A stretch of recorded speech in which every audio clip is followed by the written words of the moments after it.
Today we're going to be talking about the vitamin K. Yes, this is a topic that you guys have had so many questions about. So in this video, we're going to be talking about why I chose not to have the vitamin K for my own children, helping you decide whether or not you should do it, although the choice is truly up to you. What if I want to do newborn circumcision? What happens in this case? What are the alternatives? You are going to be learning all of that in this video, so stay tuned.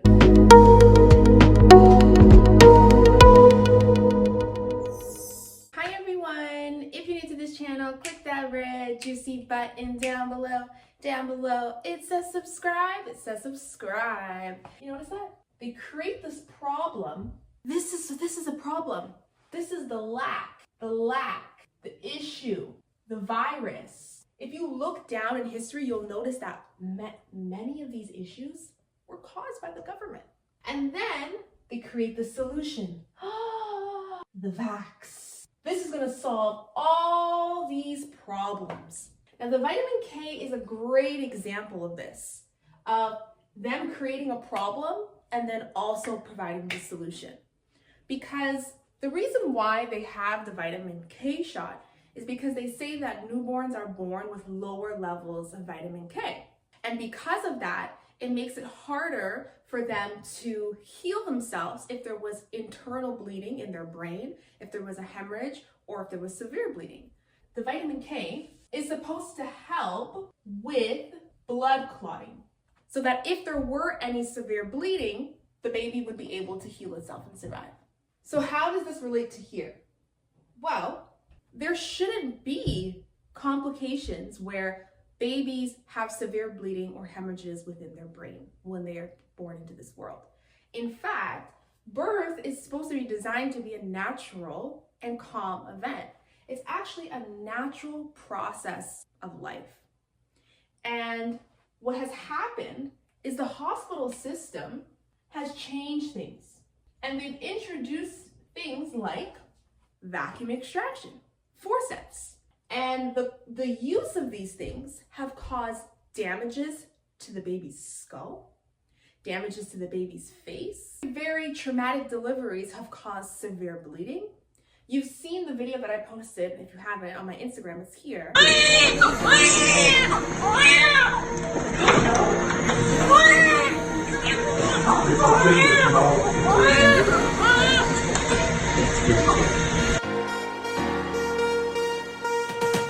Of altercations that happen where baby drops and there's some internal bleeding happening.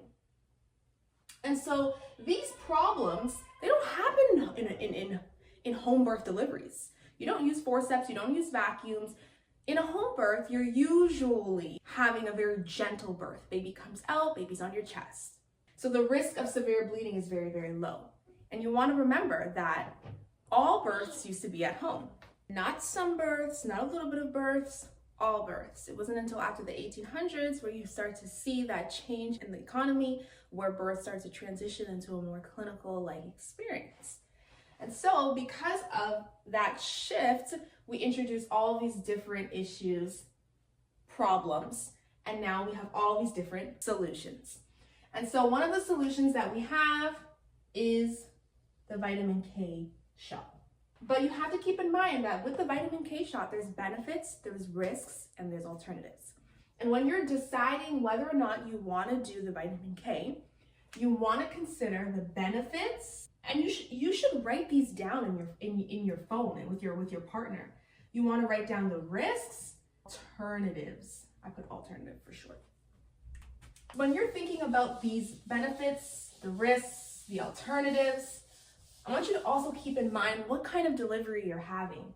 Are you going to be having a home birth, or are you going to be having a hospital birth? Are you going to be having a hands-off birth? Because you could still have a hands-off birth in a hospital. You could still say no to the vacuum, no to the vac, no to the forceps. So are you going to be having a hospital birth with no vacuum, no forceps? So is it going to be pretty gentle? Is it going to be pretty hands-off? You can request these things in your birth plan.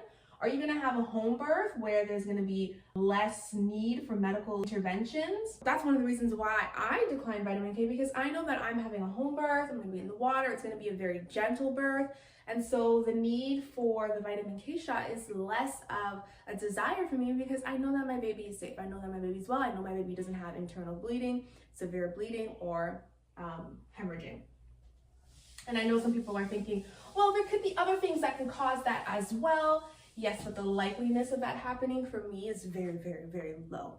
And so if it's very, very low, that means the risks outweigh the benefits. So if the risks outweigh the benefits, then you can start feeling more certain in declining. However, if the benefits outweigh the risks, well then you can lead more to actually getting the vitamin K. So you want to basically make a list and have like the pros and cons. And if this side has more and this side has less, then that's how you can make a better decision. Alrighty, I wish my markers were working a little bit better today, but of course this is like my favorite marker. And it usually works amazing, but my kids were using this marker this morning, and so now it looks all faint. But you guys get what I'm getting across. Well, there actually is no real vitamin K in the vitamin K shot. So it's actually a synthetic vitamin K. And it's important for queens to know that and kinks to know that, because we are giving this to our newborn babies. So the synthetic vitamin K shot doesn't include any of the natural forms of vitamin K that's actually found in leafy greens. Instead, the synthetic vitamin in the shot includes these following ingredients: carbolic acid, a poisonous acid in coal tar, preservative, also known as edible antifreeze, an agent that stops or kills microorganism, and castor oil. Interesting. So here are the list of the ingredients and also the strength of them. And you can find this on drugs.com. You can also type in vitamin K at drugs.com for more of this information. You can even find this information on the FDA website. This is very widely accessible information, and you can do your own research on it as well. So there's actually a black box warning on the vitamin K shot. It's so dangerous that it has the highest level of FDA warning, indicating significant risks or adverse effects with the medication. So if you read here, some of these reactions are like, whoa, including fatalities, even when precautions have been taken to dilute it, severe reactions. Typically, these severe reactions have resembled hypersensitivity, including shock and respiratory arrest. And so a black box warning, this is not on everything, okay? This is only on things where there's literally a risk of baby not making it. So how serious is a black box warning? This warning is serious adverse reactions or special problems occur, particularly those that may lead to death or serious injury. And this is on the vitamin K injection. Boxed warnings. So boxed warnings are the highest safety related warning that medications can have assigned by the Food and Drug Association. So this is why we're doing this video, because not a lot of people know this information, and it's so important to know. This is one of the reasons why I decline vitamin K for all 4 of my kids. So if you want to decline, here is how. Discuss your choice to decline vitamin K with your midwife or OB prior. So you don't want to just bring it up at your birth. You want to have this discussion by at least 37 weeks. Clearly state that you've done extensive research and you've made an informed decision. If they showcase resistance, provide them the vitamin K refusal forms. You can DM me forms on my Instagram at Legacy Birth if you want access to these forms. Now, if you live in New York, Indiana, Virginia, New Hampshire, these are states that have a hospital mandate to have the vitamin K shot. And so for those states, it's a little bit harder to decline. In other locations, it's easier to put it in your birth plan and discuss it with your OB, but in those states, it's a little bit more difficult. So this is where you want to provide a notarized refusal form or consider a home birth, because when you're giving birth at home, it's your house, it's your rules. It's a lot easier for you to decline things like vitamin K. Now, if you're in these locations, if you decide to decline the vitamin K, make sure you bring oral vitamin K. This is a must, even if you decide not to use it. But you want to make sure that you're showing them that you are making an informed decision. It's not like you're saying no to the vitamin K shot. You're just using the oral vitamin K that doesn't have the harmful ingredients like the black box warning on it. And this will allow you to avoid things like people calling the health department or CPS or anything of that nature. If you're having a home birth or an unassisted birth, you actually don't have to worry about declining or signing a refusal form at all.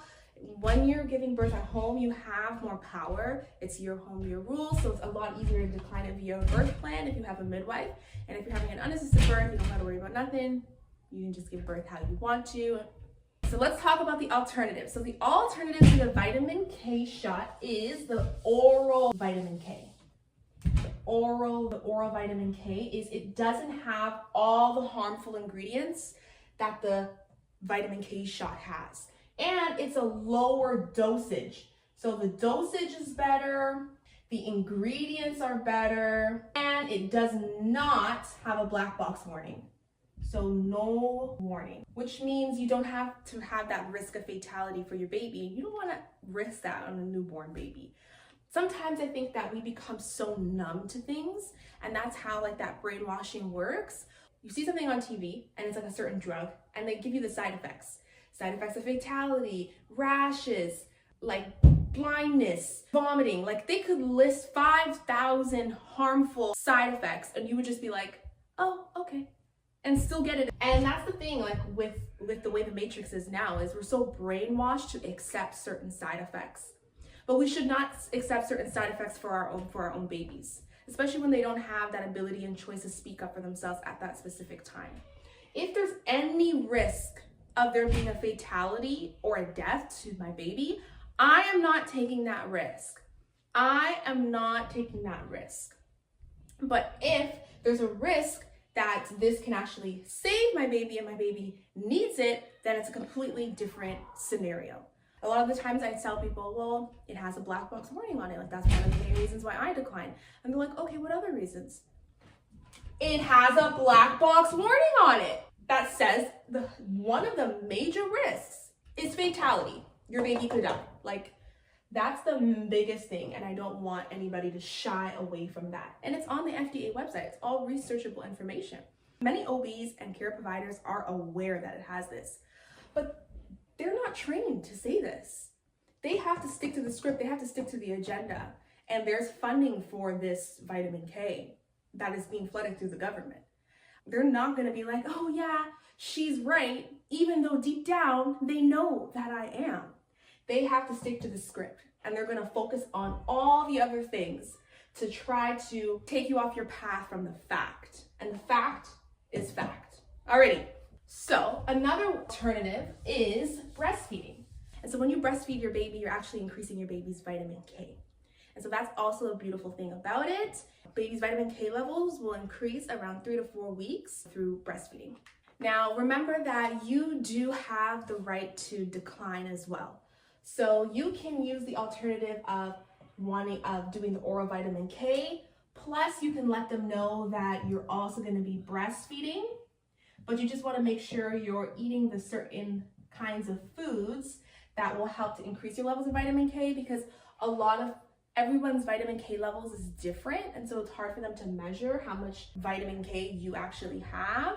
And so just saying, oh, I'm gonna breastfeed might not be sufficient enough, especially in those states where they have those mandates. So saying that you're gonna breastfeed, plus you're gonna give the oral vitamin K, which you just put the drops while you're breastfeeding and baby will drink, and then just follow the instructions. It will tell you when to take it again. You do have to take it again after the first dosage. And to make it even stronger, also have the refusal form. So you have 1, 2, 3, and it's gonna make it so much easier for you to decline. So let's talk about the newborn circumcision, because with the newborn circumcision, they usually require the vitamin K shot for the newborn circumcision, and that's because it's a surgery and there will be bleeding involved. And so it's a little bit harder to get your way around this. We're not going to be discussing whether or not you should do the newborn circumcision in this video, because everybody has their different reasons. Some people choose newborn circumcision for religious beliefs. Some it's because of their partner's personal reasons. But for those of you guys who are thinking of doing it, definitely watch a video. Watch a video of what the newborn circumcision surgery looks like. And if after watching the actual video of them actually doing it, you can see it on YouTube, if you still feel like, yes, I want to put my baby through that, then go ahead. A lot of the times people don't actually know what the surgery looks like. They just do it without actually thinking about what it looks like. And it's important. Like, don't go into anything blindfolded. Like, you should know what's actually happening. So you can delay the newborn circumcision to a time where your baby's vitamin K levels increase. So baby's vitamin K levels increase around 3 to 4 weeks, sometimes 3 months. Every baby is different. So some babies, boom, boom, boom, 3 to 4 weeks, vitamin K levels will increase. Some babies, it'll take about 3 months. And so everybody's different, but you have the ability to delay the newborn circumcision. You don't have to do it right away, and you don't have to do it within those 10 days that they usually recommend. The reason why they recommend it to be done in the 10 days is because baby's a little bit smaller, and so the healing process may not be as severe for baby at that time. But once baby gets a little bit older, they do say the older you get, the more harder the healing process is. With that being said, they still might say they have to do the vitamin K shot to do the actual surgery, but some people have been able to be successful with this method. And so if other people can do it, maybe you can do it too. So there you guys go. I hope that was a lot more in depth and gave you guys a lot more information and helped you guys to decide whether or not you should do it. If you enjoyed this video, click that red juicy button down below. It says subscribe, and I'll see you in the next video.